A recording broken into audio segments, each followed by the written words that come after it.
Michel Eckhard, félicitations. D'abord, vous êtes le naisseur de Paille de la Roque qui gagne à Las Vegas ce week-end, la finale de la Coupe du Monde. Quel souvenir avez-vous de la jument? Écoutez, on l'a eu jusqu'à l'âge de 6 ans. C'était une très bonne jument dans le sens où elle était très respectueuse, très courageuse, beaucoup de sang. Elle sautait pas très haut, mais par contre, elle était tout le temps sans faute, quoi. Elle n'aimait pas toucher les barres. Alors, comment expliquer l'omniprésence de l'Affixe de la Roque que l'on voit sur les CSI 5 étoiles depuis quelques années maintenant? Il y a plusieurs représentants de l'Affixe de la Roque sur le circuit international. Comment ça s'explique ça? Ça s'explique parce que maintenant on a un peu de recul par rapport à l'élevage. On a commencé la première grande génération, c'était justement la génération de paille, plumes, etc. C'était les P, donc maintenant il y a pas mal de chevaux sur le circuit, donc ça aide un peu. Et puis il faut reconnaître une chose, c'est que quand les chevaux ont la chance de tomber dans une super écurie, ça change complètement la donne. Et paille, elle a eu tout un circuit qui s'est bien goupillé pour l'emmener jusqu'au très haut niveau. Alors, est-ce que vous avez une recette également pour sélectionner les juments que vous avez mises à Canaan?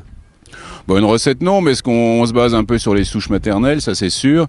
Après, on a fait attention aussi au modèle un peu, mais surtout à la technique de saut. Parce que le Canaan avait des petits défauts, et comme tous les chevaux d'ailleurs. Et quelque part, pour combler un peu ça, on cherchait des juments qui pouvaient lui apporter ce qu'il n'avait pas. Alors aujourd'hui, c'est quoi les plus grandes qualités de Canaan? Canaan, il a prouvé que c'était un cheval qui produisait comme il était, c'est-à-dire très respectueux, avec une très bonne technique de saut, avec un bon coup d'épaule, un recul de la barre. Par contre, beaucoup de sensibilité. À l'époque, on ne se rendait pas compte que Canaan était un cheval sensible parce que je le montais un peu au bout des rênes, mais il n'aimait pas du tout la contrainte. Et dans sa production, on retrouve un peu ça. C'est des chevaux assez tardifs, il faut prendre le temps, il ne faut pas les agresser. Et quelque part, c'est une bonne sensibilité parce que ce sont des chevaux qui sont vraiment très respectueux. Alors, compte tenu du succès de votre élevage, on imagine que vous allez doubler la mise, de plus en plus de poulains. Comment vous voyez l'avenir? C'est quoi votre stratégie dans les mois ou dans les années à venir? C'est complètement l'inverse, c'est-à-dire que là on réduit l'élevage au maximum parce qu'on a trop de charges, on a trop de personnel, trop de monde, et puis comme on est souvent parti avec les concours, et notre métier c'est quand même de former les chevaux, on a un peu de mal à suivre ça de très près, donc on prend beaucoup de retard avec nos poulains, on les débourre trop tard, on les fait sauter trop tard. Alors à la fin, quand ils sont bons comme Paille et d'autres, c'est pas un problème parce qu'ils sont en bonne santé, ils sont solides, mais pour les détecter, ça a un coût, et pour nous aujourd'hui c'est vraiment lourd. Donc on réduit un maximum. Ça fait combien de chevaux au travail tout ça? À la maison, on a à peu près 80 chevaux au travail. Alors, un 4 ans chez vous, il fait quoi? Là, les 4 ans, on en a rentré 30 il y a 2 mois.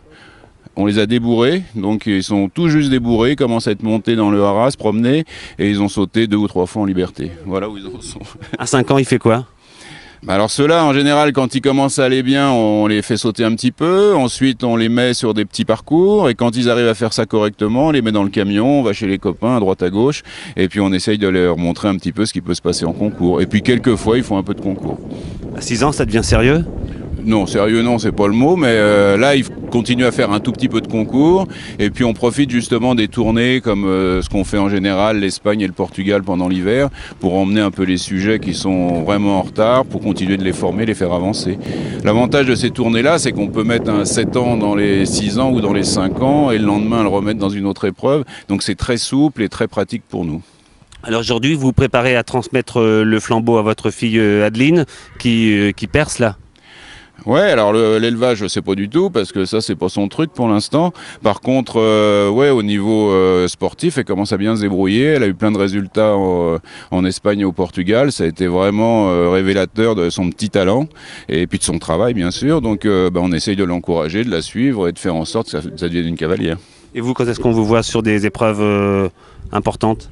Moi j'ai un peu de mal actuellement, j'ai qu'un cheval et j'ai du mal à avoir des sélections pour aller où j'aurais envie d'aller, donc c'est un petit peu difficile. Mais j'aime bien aussi suivre ma fille dans les petits concours, donc c'est pas un gros problème, mais bon c'est vrai que de temps en temps aller faire une belle épreuve, ça me ferait assez plaisir. Merci Michel, merci. Merci.